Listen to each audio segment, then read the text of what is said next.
Bienvenue and welcome. This is the Effing with the Ineffable. Hello and welcome back to Effing with the Ineffable. I am Zoe, And I remain Smokey P. your faithful servant, Smokey Piggleton, aka Will. And so I started talking to my dad right before we were recording. This year, so like cicadas have a weird life cycle where It's like 7 years, right? They're like there's different cycles that sometimes overlap. So yeah. A double batch. Yeah, so this year's supposed to be like really bad. I think it's like once every 14 to 17 years or something. It's supposed to be really bad. And I guess this is like one of those years. Now, when we lived up north, I don't ever remember having cicadas, like ever. I think it's probably like too cold for them. Or the bats ate them. We did have a lot of bats where we used to live. I guess here in Pennsylvania. Yeah. I guess here in Maryland, they're supposed to be like really bad, like to the point where you can't drive with your windows open because they'll just fly in your windows.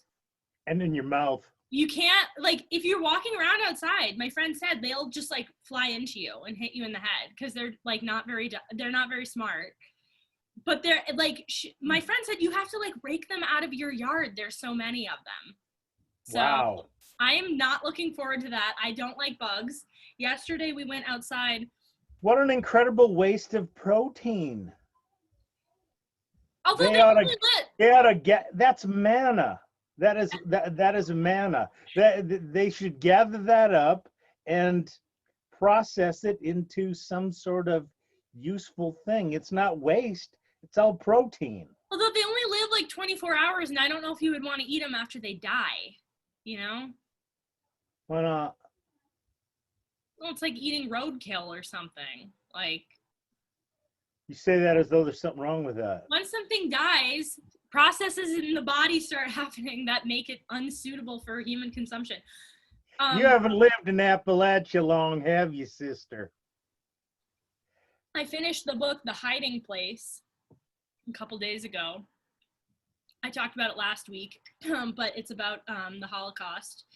And she said, like, so she's from Holland. She goes to prison in Holland, and then this isn't really like a spoiler, but she goes to prison in Holland. She ends up going to a concentration camp in Germany for a while. Really? Now I don't have to read the book. Then she comes back to Holland after she gets released from prison, from the concentration camp. And she said, like, there were no tulips at all that year in 1945 because people were so starving, they ate all the tulip bulbs. She also, like, before she went away to the concentration camp, she had a cat. It's like Game of Thrones where they were boiling the books to eat the leather. And the glue. Yeah. She has a cat before she goes away. And when she gets back, she's like searching everywhere for her cat. And she's like, not only did I not find my cat, but there were no cats or dogs like anywhere in Holland because people were so starving. They just ate all the cats and dogs. Yeah. So that's a pleasant note to start on. But I mean, it's makes me kind of glad I have a dog in an extra way. I appreciate my dog. Yeah. My big chubby meaty dog. He is pretty chubby. But the whole point of what I was saying is that if we were in real starvation times, we would be eating those cicadas for sure. If they were eating the tulip bulb, right. They would be eating the cicadas. Ugh, I'm glad we're not to that point yet. I'm glad we're not to that point yet, but you know, that's desperate times call for desperate measures. You can imagine early humans just ate whatever they could get. For sure. Yeah. I mean, there's so many. It's interesting that in the history of humanity, for millennia on end, people had to worry about starvation. Yeah. Now I got to worry about eating too much. It's bad for my the big threat to my health is too much food. Yeah. I mean, up until like literally, well, first of all, in other places in the world, people are still worried about starvation. Places like North Korea. Yeah, food insecurity still exists in some places. Yeah. I mean, like, if your government is like not letting you have food and they have control over all of your life, then that's a big deal. Yeah. That's what happens when you have central planning for an economy. Yeah. When somebody says, it's much more important that we develop nuclear weapons and intercontinental ballistic missiles than growing corn this year, people start starving. Yeah. Yeah, she in the hiding place, she says like it wasn't so bad at first when the Germans occupied Holland because they would give them food coupons. And she's like, at least at first, the food coupons related to things that were actually available in the store. Later, they would give you the same food coupons, but there was nothing in the store. So it's like the food coupons were pretty much useless. You gotta eat the coupons in order to get anything out of them, and it's not very gratifying. Yeah. See my speaking of food, see my your sprouts. Yeah, look at those things. They're looking good.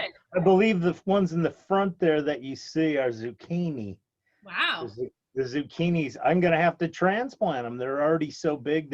They've outgrown. I use egg cartons. Those cardboard egg cartons to just as starters. And then I move them to bigger pots. So they're getting to outgrow the egg cartons. Someday I'll have my own garden and I'll be able to grow millions. Yeah, the garden's looking good. There's a lot of stuff coming up. I bet. Carrots and since you said it's hot peas and wet there. Bok choy. It was actually cold a couple days. I had to scrape frost off the windshield at least one day this week. Wow. Yeah. So yeah, the other thing that I was going to tell you before we started recording, but my sister and my dad both sent out, like in our group email, they sent out like pictures showing that they have like concerts going on in their area. It gives me hope in a way, because it's like, even though Maryland is horrible, like at least other places in the world people are like thriving. I don't know. We're starting to get back to pre-COVID life, and a certain return to pre-COVID normalcy to some extent. I think there's still some restrictions on how things are going to go, but it's all right. And my university that I went to this week back in the Great White North, in the true Great White North, they announced this week that their plan is to like open in the fall completely as if like pre-COVID, like I don't think they're doing masks or social distancing or any of that stuff. It's like completely back to like normal life, which is good. Especially because college students are like one of the least demographics that we have to worry about, Right. They're more likely to have problems with meningitis or syphilis. Or I was gonna say like alcohol poisoning is much more of a concern than coronavirus for them.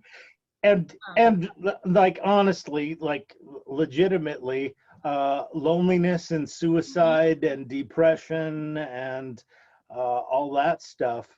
The problems of isolation are more severe for them than the problems of congregation. Yeah, so for sure. Yeah.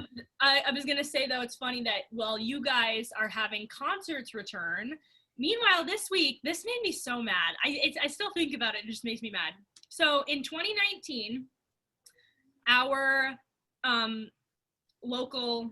town that I live in, opened a brand new, gigantic, beautiful, it's not really beautiful, but it's a brand new, super like state-of-the-art library, okay? It's got a recreation center. It's got, I think I think it might have a pool even. It's got like Library with the what kind of books do you take into the pool with it's you? called like the recreation center. It's got like a gym. It's got Like a community center. yeah, it's a community center, but it has a big library in it. It's where we used to take like dance classes, like community dance classes, and like the library is great, all this stuff. Anyway, $70 million library. Okay, this week. So they've been shut down the whole time. Been sitting fallow for the whole past year. So the past year, you've been able to reserve books there and pick them up, but you can't go into the building at all. They just have like you reserve your books, they put them on a cart outside, you drive up, you pick them up and you go off. So like it has some function as a library right now. Now they are completely shutting down its function as a library. You can no longer have any like books from there or anything. It's becoming a mass COVID vaccination center. Oh. So now it is a $70 million taxpayer-funded COVID vaccination center. For the moment, it okay, that takes priority. It probably should. For the foreseeable future, as they say. But it's like It's a community center. That's a good use for it. I wouldn't. it's just Our fun that libraries you- are still not. Our libraries are still not very open. I mean, you can get, like you said, you can get things via internet or whatever, but the old-fashioned going in and browsing the card catalog and finding stuff and looking through their DVDs and seeing what you want to watch that's passé. Yeah. It's just as funny that you guys are having concerts again. Meanwhile, we are having literally. You're having COVID vaccination. Yeah, like everything is. It seems.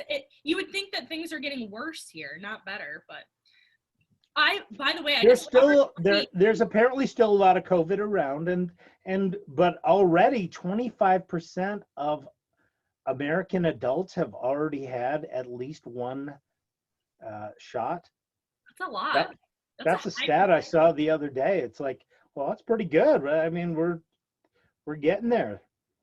Especially because, and I don't know how many people had it and never knew. There's a lot of young people who I believe had it and never knew.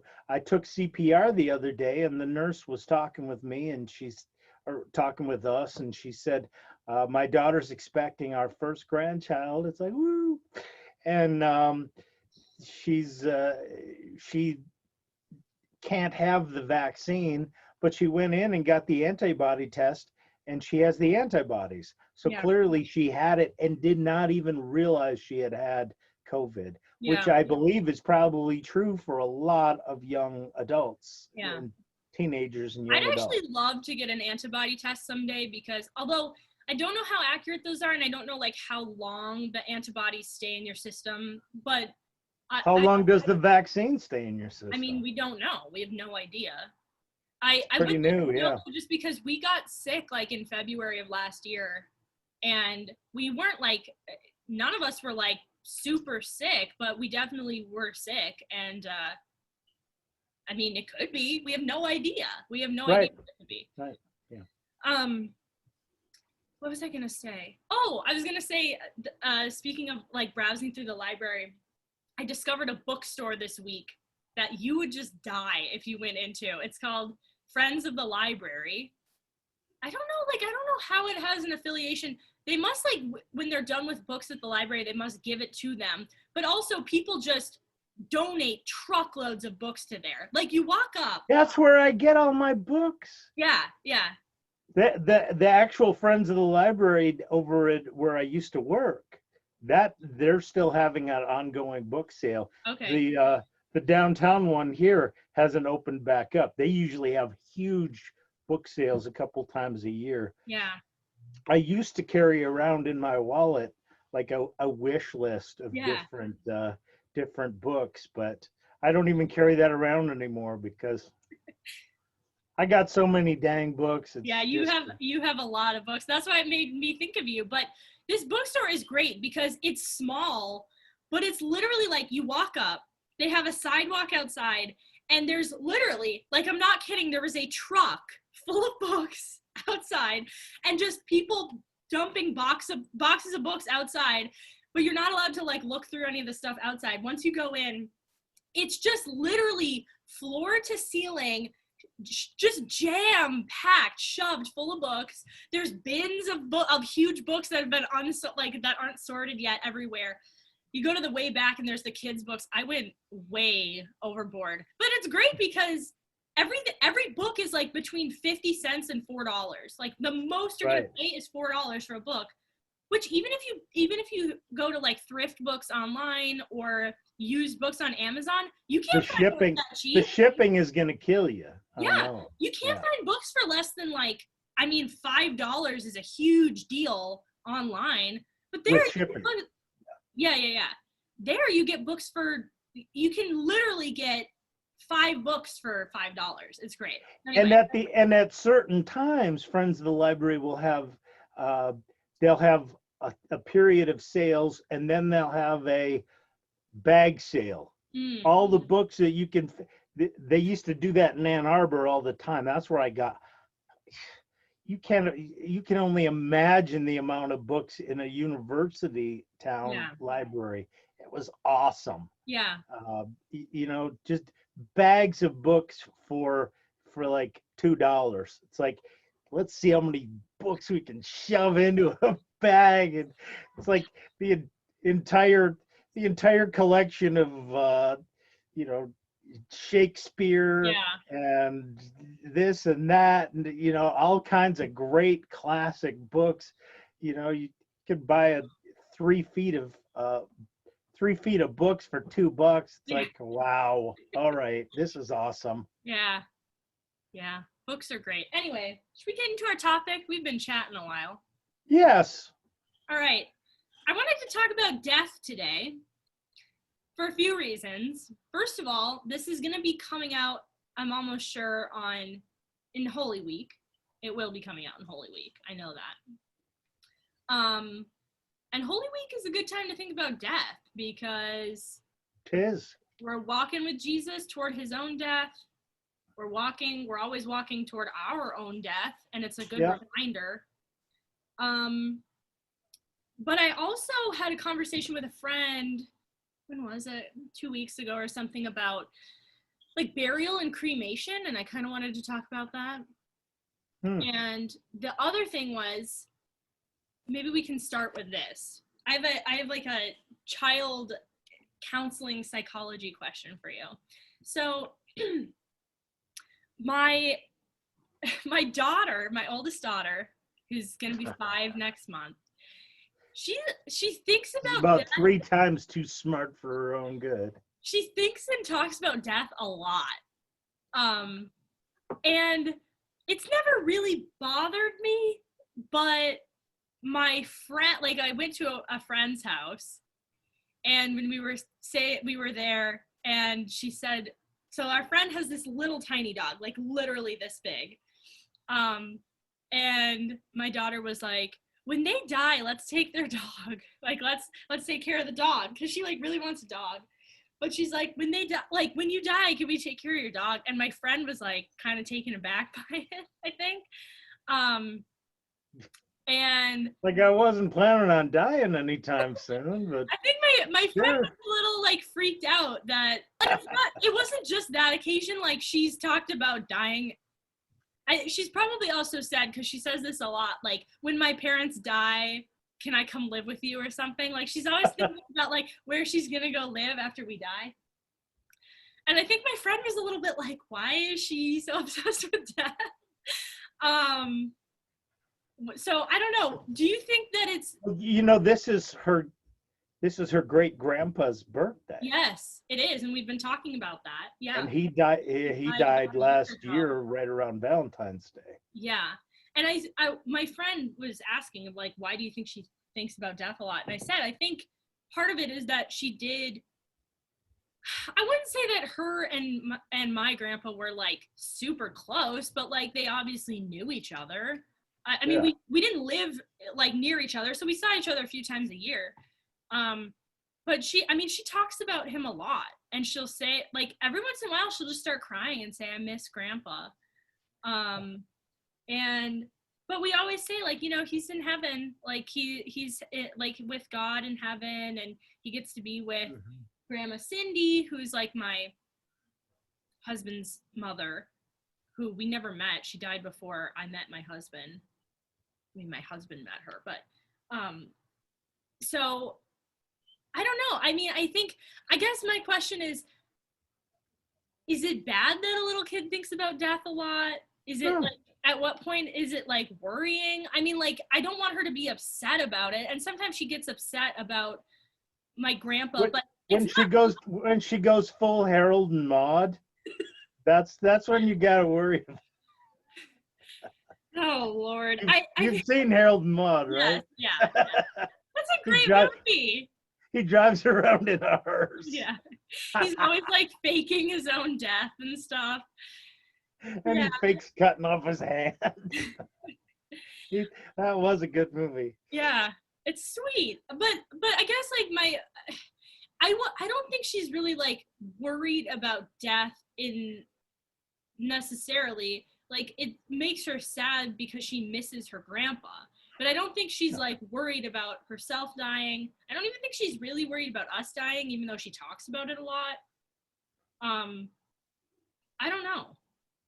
It's good that she talks about it. The more things that we talk about, the less they worry us and get distorted in our minds. Yeah.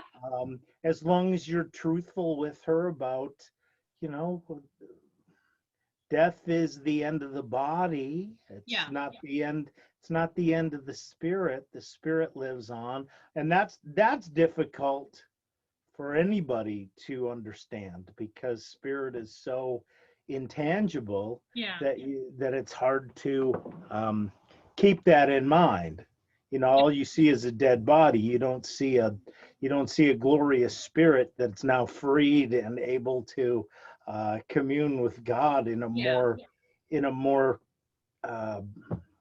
consistent way. So, well, and the way we like learn things on Earth is through our senses, right? Which is using our body. Like, we we hear things, we see things, we smell things, we touch things. Like, that's our way of gathering information. So we're so corporeal that it's hard to imagine a life where we, or a state of existence where we don't have this physical body. We've never been conscious of times when we weren't in the body. Yeah. So. There's actually, let me get the book, because there's a good quote. So the readings this week at Mass are talking about that, obviously leading up to the Passion and Death. The readings are leading up to that and are having a lot of kind of meditation about what it means to die, and trying to give us some metaphors. This week was the whole if a kernel of grain does not die and fall into the ground, it cannot actually become what it was meant to be, and it cannot bear fruit. So it's just a grain, Yeah. That's an interesting idea, and it's a sense that we have, that our body is like a seed pod carrying our soul. And the seed pod has to die and has to give up the ghost in order for us to be able to get to our eventual destination and to really become what we're meant to be, which is more of a part of the spiritual, mystical body. I want to talk more about that, because I just watched I was researching like about cremation and stuff, and that kind of has to do with it, but I wanted to read this quote from The Hiding Place. So I don't know if Mom read you this quote. It's only in the second chapter, so it's pretty early on. But her dad, so this Cornelia ten Boom is the person who wrote this. Her dad, Casper, is like so full of wisdom. He has all these great lines in here. So I'll just read this little, it's just like one page. But so this is when she was like a kid. It says, I was following Mama and Nolly up a dark flight of stairs where cobwebs clutched at her hair and mice scuttled away ahead of us. The building was less than a block from the Bayet. The Bayet is their house. And probably a century newer, but there was no Tanta Anna to wax and scrub. We were going to see one of the many poor families in the neighborhood whom Mama had adopted. It never occurred to any of us children that we ourselves were poor. The poor were people you took baskets to. Mama was always cooking up nourishing broths and porridges for forgotten old men and pale young mothers, on days, that is, when she herself was strong enough to stand at the stove. The night before, a baby had died, and with a basket of her own fresh bread, Mama was making the prescribed call on the family.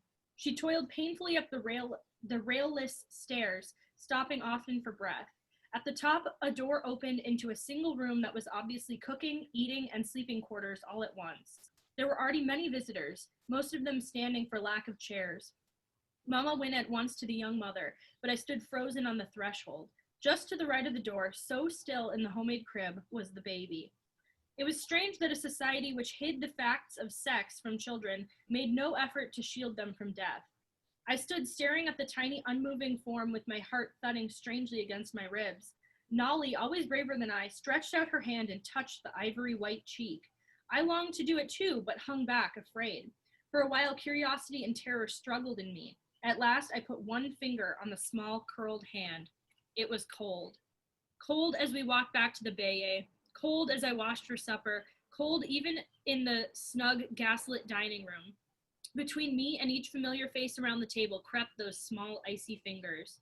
For all Tante Jans's talk about it, death had only been a word. Now I knew that it could really happen. If to the baby, then to Mama, to Father, to Betsy, who's her sister. Still shivering with that cold, I followed Nolly up to our room and crept into the bed beside her. At last we heard Father's footsteps winding up the stairs. It was the best moment in every day, when he came up to tuck us in. We never fell asleep until he had arranged the blankets in his special way and laid his hand for a moment on each head. Then we tried not to move even a toe. But that night, as he stepped through the door, I burst into tears. I need you, I sobbed. You can't die, you can't. Beside me on the bed, Nolly sat up. We went to see Mrs. Hoog, she explained. Corey didn't eat her supper or anything. Father sat down on the edge of the narrow bed. Corey, he began gently, when you and I go to Amsterdam, when do I give you your ticket? I sniffed a few times, considering this. Why, just before we get on the train. Exactly, and our wise Father in heaven knows when we're going to need things too. Don't run out ahead of him, Corey. When the time comes that some of us will have to die, you will look into your heart and find the strength you need, just in time. Which I thought that was a good, that's a good way to tell kids, you don't need to worry about death. Because, and I'm pretty brutally honest with my kids about the fact that, I'm going to die. And when my daughter is like, I'll miss you when you die and that kind of stuff, I say, I don't know when I'm going to die, but it's probably not going to be for a while. I'm not making any promises that I'm going to be here tomorrow because I don't know, and I can't make that promise. But I don't think you have to worry about it for a while. Statistically speaking, yeah. It's unlikely. Yeah. And when the time comes, I think God will give her the strength to get through it, even if I do die tomorrow. But hopefully it won't happen for a very long time. I'm upset that she doesn't want to come and live with Papa. Oh, she definitely does. But she also wants to we got a dog. She knows we got a dog. She also just wants to hang out with her friends every day and have sleepovers. She'll make friends here. The person she's quite a friend maker. Yeah. The person she really wants to live with is your dad. Because he spoils her rotten and gives her ice cream. He makes brown tea. which is Hot, hot hot cocoa chocolate. mixed into cold water. Just so gross. Yeah, that's what she really wants to live with if I die. But so I don't know. I think I guess I was just thinking like I don't really see her preoccupation with death as a worry, but I guess No. No, she knows that it's a serious thing. She knows that it's the end of life as we kind of know it and understand it yeah. concretely and tangibly. Uh, but and it's confusing, and it's hard to understand. It's hard to understand, eternity as a being time bound and space bound and bound in the body. It's hard to contemplate non-corporeal, non-temporal, Yeah. existence. Yeah. It's that things can exist without a body, without time, without space. Yeah. Uh, how does that work? That's like trying to imagine how in a three-dimensional world it's trying to imagine how five dimensions would Yeah. look. Like what how would that, and then Yeah. Yeah. but it is good to remember that we're going to die. I mean, the Romans had a especially the Stoics had this process that they called Memento Mori. Yeah. Remember that you must die, and so seize this day. Yeah. This is the only day that you have. This is the only day that you can do something with. Yeah. So do something with it. Yeah. You don't know what the future's going to bring. It looks like it might be a long road ahead, but who knows? You can't do anything about the past. You can't do anything about the future. All you can do is live today. Remember that you're going to die and try to make the most of today. Yeah. And it's also good to remember that everybody that we love and everybody that we deal with is going to die. It's hard to stay angry at somebody when you know that they're going to be dead. Yeah. So to say, oh, I'm so upset with you that I'm never going to forgive you. It's like there's going to come a time when you're going to wish you had forgiven. And knowing that helps to hasten that process and helps you to get over yourself and get to the point of reconciling with everybody, because you never know when's the last time you're going to talk to them. Yeah. You know? I took a class in college called forgiveness. It was the philosophy of forgiveness. And we talked a lot about like what forgiveness is and how you can forgive somebody. Do you think that like you can forgive somebody who's dead? Like, do you think that you can forgive somebody without any hope that they're going to change? Yes, absolutely. But it depends on how you define forgiveness. Yeah. Forgiveness, in my estimation, it means that you're letting go. It's just Yeah. you're saying, I'm not going to seek retribution anymore. I'm not going to hold on to bitter feelings about the injustice that's been done. I'm just going to let it go. I'm just, there's nothing to do about that. It doesn't help me to hold on to it. They use analogies like if you drink poison, Yeah. and you're upset that you drank poison, it's like, do you hold that inside or do you try to spit it out? You try to puke it out and you try to get rid of it, because holding on to it does not help you. Yeah. There was a sign on the church next to the VA where we used to live. They always had good signs out in front. Yeah. And one time the sign said, forgiveness is letting somebody out of a prison and realizing that the prisoner was you. Yeah. Yeah. That you were imprisoned in your own resentment. Yeah. You were caught up in your own resentment, and you were holding on to bitterness, and it did not make your life better. You might have felt justified or, morally indignant or righteous for holding on to some sort of resentment or some sort of judgment, but it doesn't help you to be happy, Yeah. you know.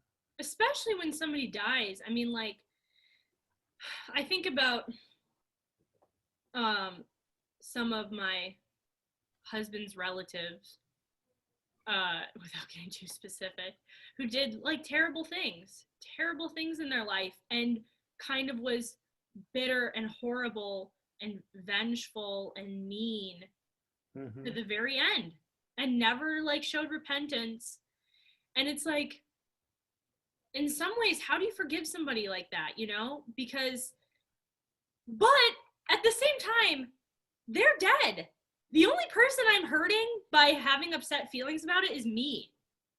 I'm not, like, I think a lot of times when we do have resentful feelings towards somebody, that can be a good thing because it can protect you from getting taken advantage of or hurt by that person again and again and again.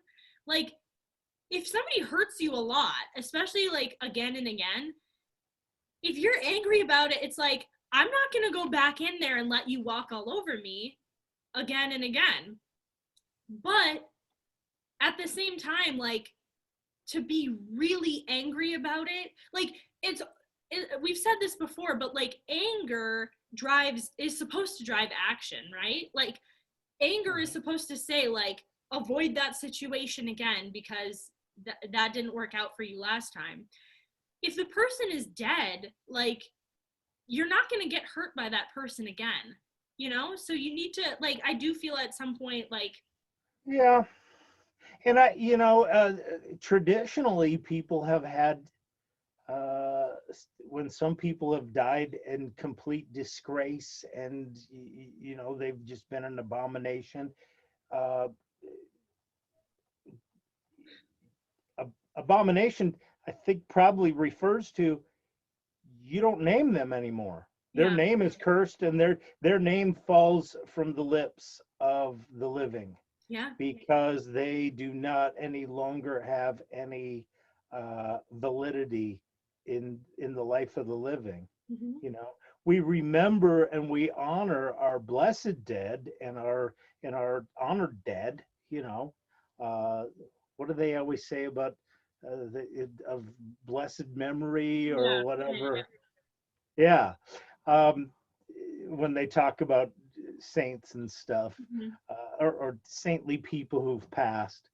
Um, but but the people who die unmourned and unburied and, scorned, they just pass, and they pass into their own, I guess, their own hell of not really existing. It's kind of like Coco, when Yeah, when people yeah, forget that you were alive, yeah. That is then you such a good actually, movie. you cease to exist altogether. Mm-hmm. And that's really kind of true. Yeah, um,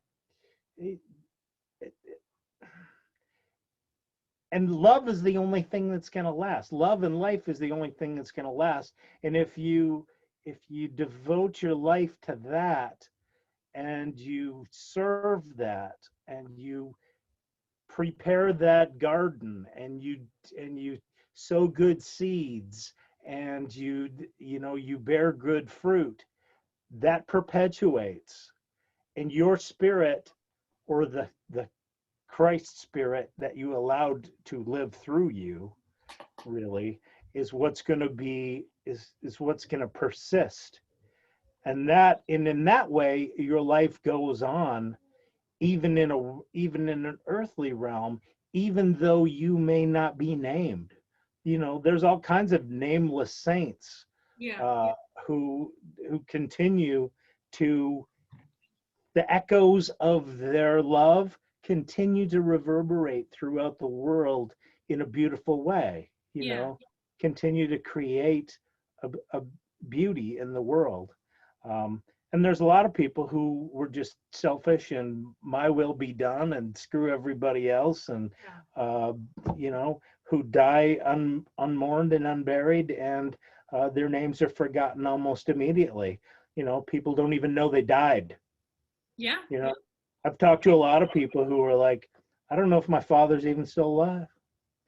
You know, he was never a father to me. He never gave me anything. He was never there for me. He treated my mom like crap.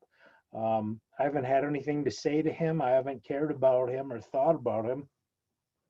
I don't even know if he's alive or dead. Those people might as well be dead already. That is hell. That's a hell of your own That's making. hell already. Yeah, That's that's hell hell. Like, already. what God is love. We only like, you know, our experience of God in this And earth. that love is experienced in the communion of Yeah. persons. Yeah. Yeah. It's like they say at the end of Les Mis, one of the best lines is, to love another person is to see the face of God. Like that is how we experience God, is to love another person. And when we cut every single person out of our life and just isolate ourselves, that's hell. That's a hell of our own making. Like, there are people who are in hell on earth. And it's like, I really feel like whatever state. And they've created that. They've chosen it. God's not damning you to hell. You are saying, my will be done so much that I refuse to have anything to do with you, anyone, God or any other person, and I'm stubbornly going to stick to my in my little hell. Mm-hmm. You know? It's funny that you say. And yet we have to have hope that God in his mercy will even be able to find some of those who he can extend mercy to. He can say, you know, yeah, you were a complete ass throughout your entire life. Yeah. You were just intolerable jerk constantly, consistently with everybody you met. But I kind of know where you came from. Yeah. You know, you were an acorn that did not fall far from a really diseased oak. And you had a lot of trauma, and you had a lot of bad example, and you had a lot of pain that hardened your heart early on and made it really difficult for you to love and be loved, you know. And that's why they talk about those people, hopefully, you know, if we can forgive them on earth, yeah, maybe their sins can be forgiven in heaven too. Yeah. And so we have to try. Yeah. We have to try. We have to try to look on people with some compassion and some understanding and some, you know, I know who you're talking about. Yeah. And at least one of who you're talking about, of people who are hard to, you know, hard to forgive, and who've really done damage, who've made it hard for good-hearted people to trust and to love and to be comfortable in the world. Yeah. You know, and that's, you can look on them with anger and resentment, or you can look on them with pity. Yeah. How pitiful. Again, this person that I'm talking about it's the same thing. They didn't fall far from the tree. Like they were perpetuating the same thing that they experienced when they were a child. And that's why, like, they talk about the cycle of abuse, you know, like that is a real thing. It's hard when your parents or whoever's taking care of you are supposed to be the people who are teaching you how to love, how to have a relationship with people, how to treat other people in the world. And when all you've ever learned from them is neglect or hate or abuse, when that's the example that gets pressed on you from an early age, this is how you handle yourself in the world. Do unto others before they do unto you. You know, and if that's the message, if that's the core belief, it's hard to break out of that. It's hard to give love to somebody when you've never been given it yourself, you know, and that makes it really difficult. Yeah. I see that in prison constantly. you know. Yeah. I mean, that's not surprising. Yeah. And Yeah. yet there's some of them who are like, you know, the Merle Haggard song, Mama Tried? I think, yeah, I think I know that song. Yeah, there's a Merle Haggard song about, you know, Mama tried to teach me different. Mama tried to tell me otherwise. Mama tried to get me on the straight and narrow, but I did what the hell I wanted when I wanted, and I just didn't listen to her, you know.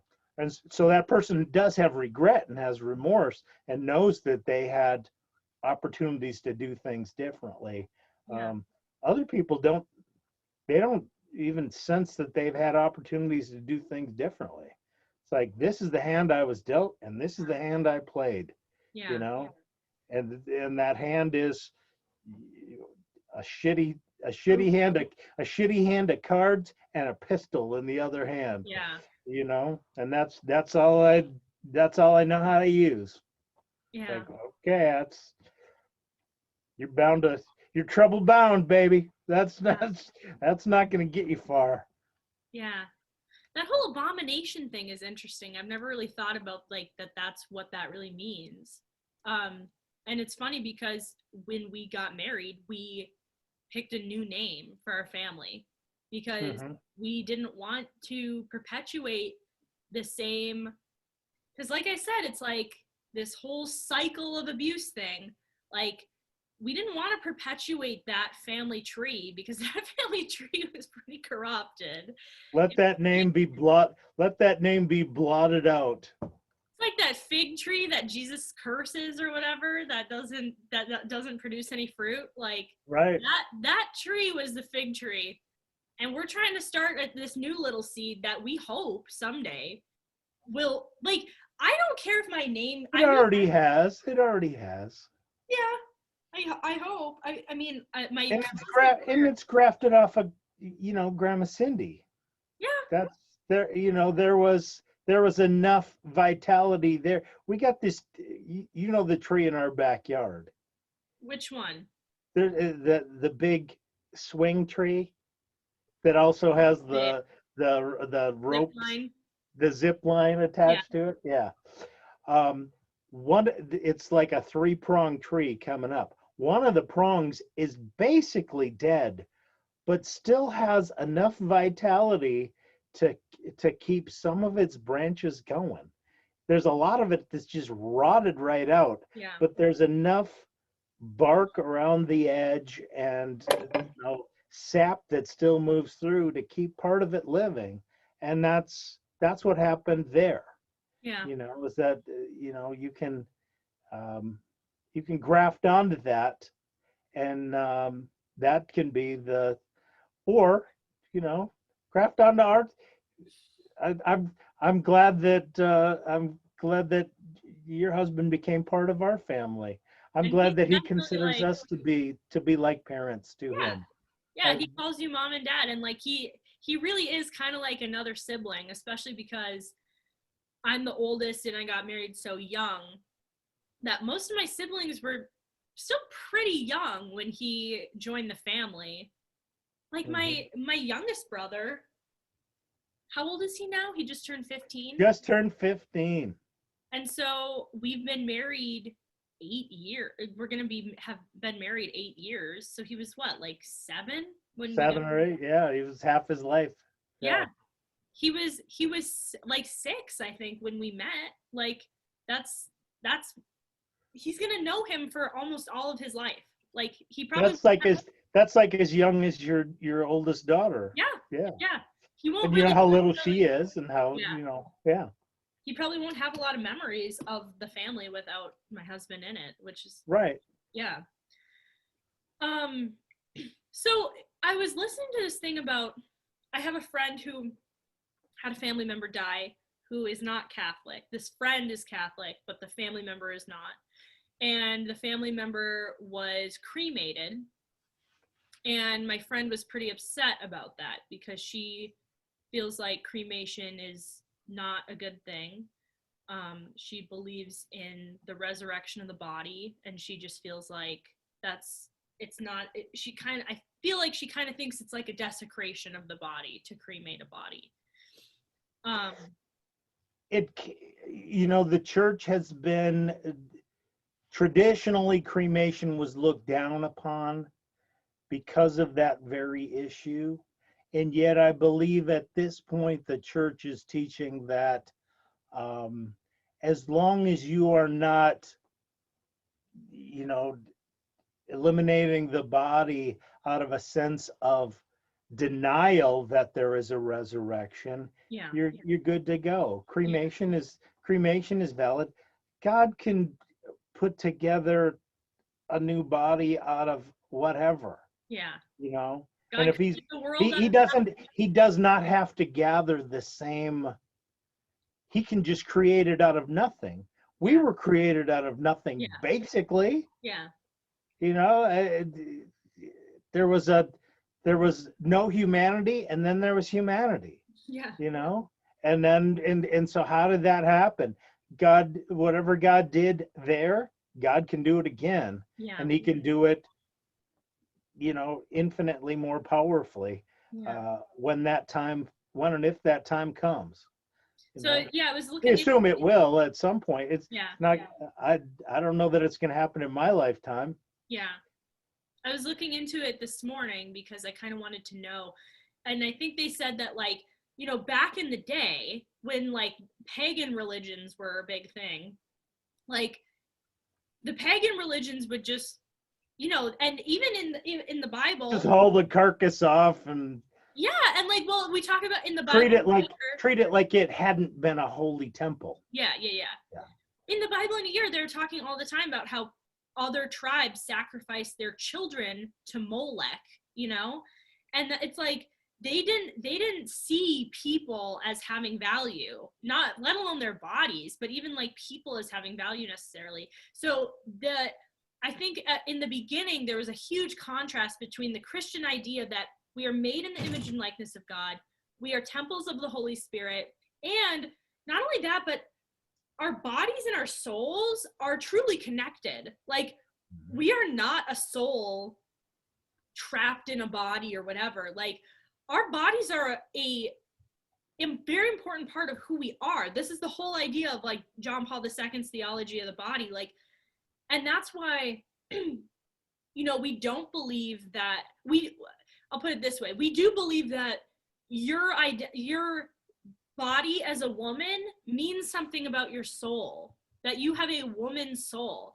My body, like a body of a man says something about that person that is not the same as a woman. Women and men, it's not just that their bodies are different, like their entire being, soul, body, all of that, spirit, whatever you want to say, all of that is distinct and different, and that's important in Catholic theology. And I think that that was what at least the early Christians were really trying to emphasize, was like, your body has value and meaning, and we don't want to desecrate it. But then, so I think in 1963 they came out and said, like, cremation is not okay. You can't have a Christian burial, rite of Christian burial or whatever if you are cremated. Then they later amended that. I can't remember what year it was. I'll try to link a video below that talks about this, but they later amended it because they realized, like, there are reasons to be cremated that are not just the desecration of the body. Like, basically, the intention behind what you're doing is more important, whether it be, times of disease, like times of all sin, it's not just the matter, it's the intention also. Yeah. And so now, like, in Catholicism, we do believe that you can be cremated, and that's fine as long as you're doing it for the right reasons. Now, they do still, like, explicitly say that you can't scatter ashes.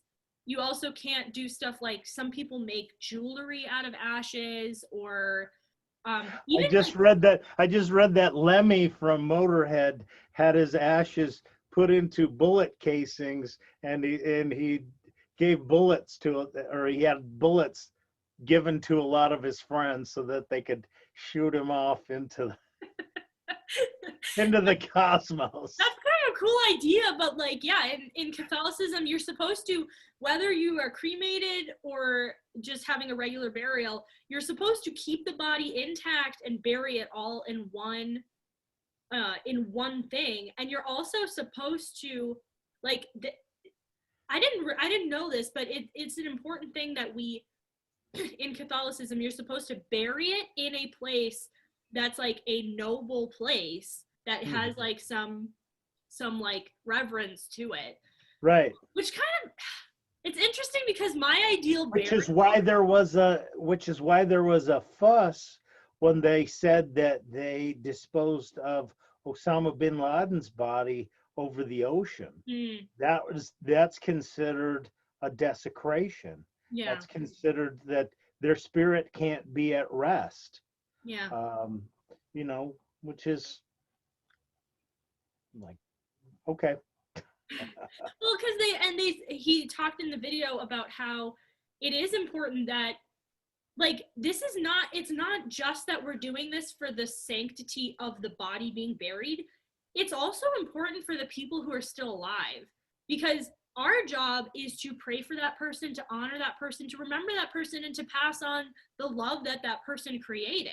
It's like we were saying before, like that, even if we don't remember the names of those people, the echoes of that are gonna pass on through the centuries. And it's important that we treat that with respect and honor that, and say, like, our bodies are not, like, this body is not disposable. This body has value and meaning and all this stuff. So I don't know, I thought that was interesting. It's funny because my ideal burial would be, I've said this before, I don't want to be embalmed. I don't want to have any chemicals in my body. I don't even want to be put in like a box. I literally just want to be like put in the ground. Like, I just want to be put in the ground. In a sheet? Like a sheet? Sure. Whatever. Like a laundry bag or something? Just my ideal would be like, I just like bury me in the ground and plant a tree. Let my body just be a tree. But actually, he was saying in the video, like, you're not supposed to, like, you're not, because some people, I guess, are cremated and then it's mixed with seeds and they plant those seeds. And I guess we're not supposed to do that, which I think is interesting. Well, because it almost purposefully disseminates, or you know, Yeah. it's spreading it out, it's diffusing it, and you know, I think part of it too is that he was we saying, do believe that God is going to come and that he is going to restore our bodies. yeah, You know, that's part of our creed, and you know, the life of the world to come, resurrection of the body. yeah. It's going to happen, and to make that more difficult for God is just it's rude. It's not just that though too. I think he said, "Hey, I'm going to come back and I'm going to restore your body," and you're like, "Well, I'm just going to spread it all over the place." Here's a jigsaw puzzle for you. I'm gonna do the 52 card pickup for you. Exactly. Yeah, I'm just gonna shit my bones all over the place. I think part of it too is that if you are mixing your body with seeds, it's kind of treating your body as, like, not respecting your body in a thing of itself. It's treating your body like it's dirt instead of that it's a temple. Yeah. So I think that's part of the issue. Although I still just want to be put in the ground. If anyone's watching this after I die, please just put me in the ground. Also, don't go to my funeral and say, "I'm so glad she's in heaven now with God." Don't say that, because I'm probably not, and you need to pray for me that I can get out of purgatory and go to heaven, because... Right, don't assume. I was watching another thing from Father Mike where he was saying so many people go to funerals and they have this... Ooh. Oh my gosh. It's so windy here. My neighbor's screen just blew off of their window, and their stuff is flying out. Oh my gosh. Their stuff is flying out? Yeah. I hope they're home. Oh my gosh. Anyway, that was very distracting. Sorry. Father Mike was saying, though, that, like, he was talking about the purpose of funerals. And he said, there's a great quote from the funeral of Justice Scalia, Antonin Scalia, who Antonin Scalia's son is a priest, at least was a priest. I'm pretty sure he's still alive. He's a priest. He did the burial mass of his father, and he said when he was there, you should just watch the video, but he said, we're here today to talk about somebody who was extremely misunderstood. Some people think they knew him, but not a lot of people did know him. Some people hated him for what they thought about him and all this stuff. And then he said, that man was Jesus Christ. We're here because of Jesus Christ. We're not here because of my dad. The point of a funeral is to honor Jesus, is to praise Jesus. Like, that is the whole point. And, like, yeah, we do. Another huge important part is to pray for the dead.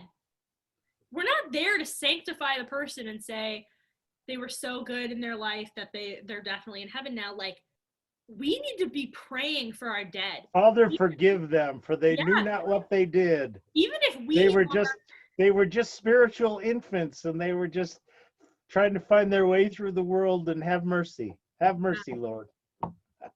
Yeah, I mean, that's our job. Like, that's the part of the job of the living, is to pray for the dead. That's why we have All Saints Day, and then right after that, what do we have? All Souls Day. Because we need to, it's not just about, praying for the intercession of the saints. Our job is that while we're still on earth, we need to pray for those souls who can't do anything. It's one of the it's the spiritual work of mercy, Yeah. It's in there.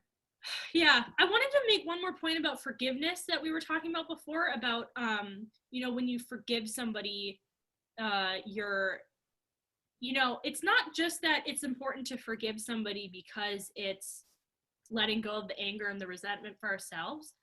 It's also important because every time we go to Mass, we say the Our Father. If you say the Our Father, you need to take seriously what you're saying, which is, forgive us our sins. Forgive me as much as I forgive somebody else. That, you should say that with serious fear, because if you're holding on, and I'm totally guilty of this, I have a hard time forgiving people. If you're judgmental and resentful, you better watch your ass, because you're setting the tone for, okay, whatever standard I hold other people to, this is the standard that I expect to be held to. Like, oh gosh.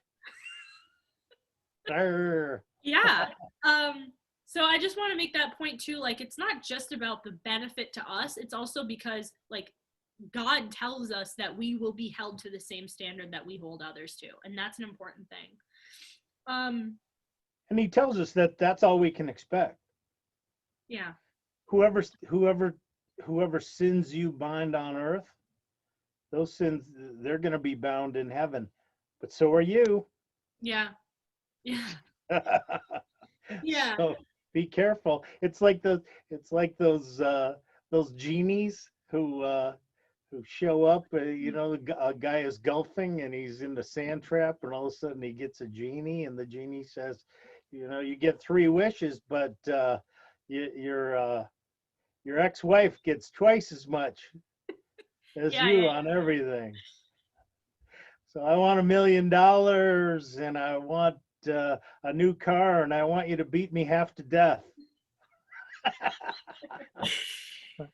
Yeah. So stupid.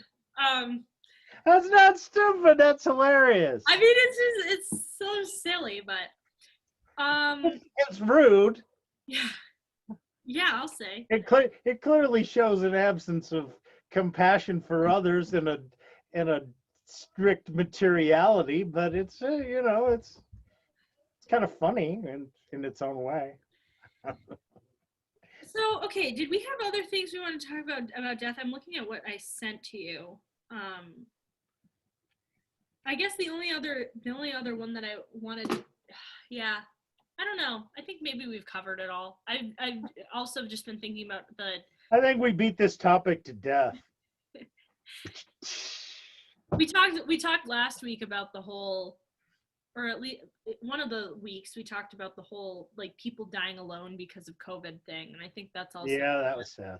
that's also an important thing to keep in mind, is that like it's not just once somebody dies.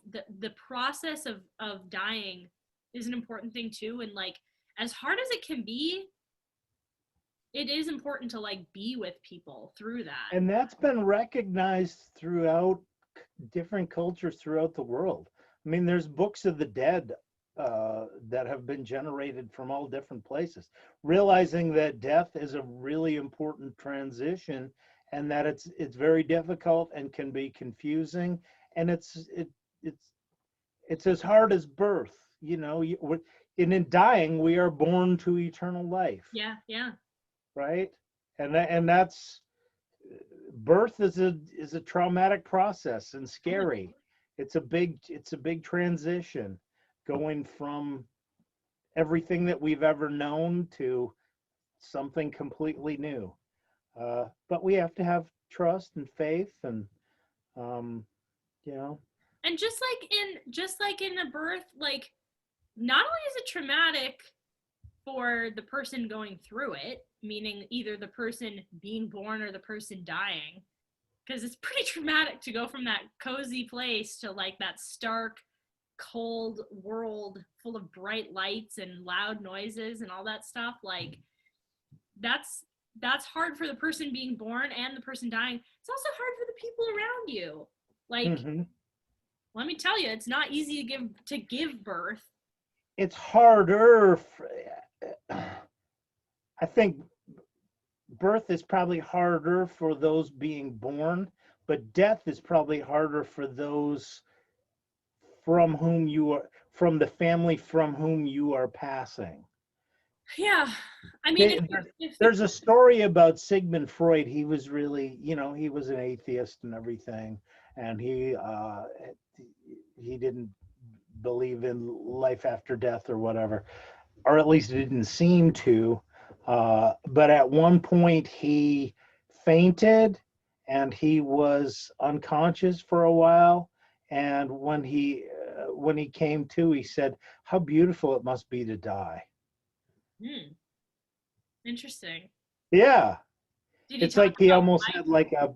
It's almost like and a lot of people have that experience of death, that it's like going into a comfortable, warm place where you feel really loved and you feel really, uh, you know, I guess other people experience it as, like in the movie Ghost or whatever, where it's like black hands are grabbing you and pulling you Yeah, into the abyss. I was gonna Like, say, like, I think like death is obviously more uncomfortable for the people around you, as long as you're going to heaven or to purgatory, I guess.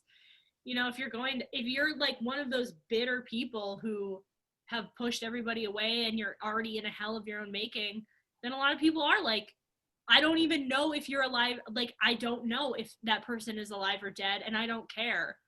And then it's gonna be pretty brutal for you for you to die. yeah. Um, but I mean, the hope is that that it will be a pleasant passing from this plane of existence to the next, just like before we were born, coming into this world. I don't remember that. I don't remember that trauma. So, hopefully I won't remember the trauma of passing from this life into the next one either. Yeah. Um, Well, and we just have such a narrow perspective on life because of our bodies, because we are stuck in these bodies. Uh, but you look at the history of the universe as we know it, and it's billions of years old. yeah. And at one point I looked up, like, what's a cosmic year? What is it? What is the sense of how long it takes for like galaxies to rotate around and stuff like that? And it's just almost an infinite amount relative to us. It's like an infinite amount of time. um, and a cosmic second is like 27 Earth years or something, you Yeah. know? So we live like maybe 3 cosmic seconds. I'm on my first because I'm 27. Yeah. That's But we live like a total of yeah, maybe, yeah. if we're lucky, if we take care of ourselves, we can maybe make it to 3 seconds. So Yeah. you talked about cicadas, that they have like a 12-hour lifespan. We got a 3-second lifespan, Yeah. you know, in the cosmic view of things. Yeah. And who knows if there were universes that took place before, you know? Yeah. Maybe there is an eternal return Mhm. where one singularity big bang leads to a universal manifestation, Yeah. and then eventually that either dissipates or collapses into a black hole, where eventually uh, that mass is so massive and the energy contained there is so strong that it can't be contained by that seed, and that seed Yeah. ruptures into a big bang. And so, you know, there may be, it may be that there is an eternity, and who knows what that's going to be, but we have a sense that it's much more rich and meaningful than anything we can imagine. Only being here 3 seconds. Yeah. Only being here 3 seconds. We can't possibly imagine what it's going to be like for Yeah. eternity. So I Yeah. don't know. I'm looking forward to death because I can't look back on it. Yeah. Yeah. Um, it's just yeah. I And you shouldn't look away from it, because it does make every minute of your life meaningful. If you were going to live in this body this way forever, none of your actions would have any meaning, Yeah. because you'd have forever to do them. Mhm. I wasn't Now, sure about that now until there's yeah, now there is a temporal cost and an energy cost to every decision we make. Mhm. And energy and time are limited based on our 3 seconds of existence. That's So the thing that bothers me much more than death is the fact that a lot of times I'll be doing something and I'll be like, God, I just wasted an hour and I only have so many hours on this earth. Like it really, I think about that a lot, which I guess is good in a way. I mean, if it's not like it's keeping me up at night and causing me like, anxiety. gosh, should I have really spent that hour practicing knife throwing, or should I have been writing a letter of encouragement to poor children in Nicaragua? Um, I, yeah, I mean, like I think that's, the examination of conscience that yeah, goes along with that. But remember, you must die, because yeah, that makes your every day much more meaningful. Is this really how I wanted to spend my last day? yeah. But you Sometimes, certainly don't want to spend your last day worrying about how you spent your last day, yeah, because that's, you can stretch that out over decades too. yeah, I spent decades worrying about how I was spending my life, and it turned out that I shouldn't have been spending my life worrying. yeah. All right. Well, I don't know. I think we've talked enough. On that pleasant note, let's can Yeah. wrap it up. I don't know. Hopefully you got something out of this episode. If you didn't, go to all the services. Oh goodness. Go to all the services that'll be going on at churches all over this week. Yeah. We're gonna try to do a little Seder meal. Practice dying to yourself a little bit every day. Yeah, try to do a Good practice little for mercy. good practice for when you actually do have to die. Yeah, that's why I always say motherhood is truly like the road to sanctity, because like if you think about those works of mercy, you're doing those a lot. All Now the they time. only matters if you're doing it with the right attitude, right? Once again, your intention matters. If you're grumbling, God loves a cheerful giver. yeah. A grateful giver is like, nah, you might as well not. I'm I am like the Leaf by Niggle story. It all goes back to that. I'm that person who there's times when I like truly take joy in like serving my family, and then there's other times where I'm like, can I get through 2 minutes of this workout without being interrupted, please, for the love of God? Which is pretty much my every morning, let's be real. So Yeah. Anyway, All right, babe. yeah, we'll talk to you all next week, and I guess All of you who have deigned to tune in. Really, by the time we talk to them again, it'll probably be Easter. Easter will have passed. So enjoy your Easter. I'm looking forward to Easter Vigil. It's gonna be great. So Love my Easter Vigil. that's like As a convert, that's the day when my spiritual life your baptism anniversary. began in earnest. Yeah. I was baptized before. Oh yeah, that's true. But you were The confirmed. Church of Bruce. Do you know what day you were I was baptized? baptized in the name of Bruce. Bruce Almighty. All right.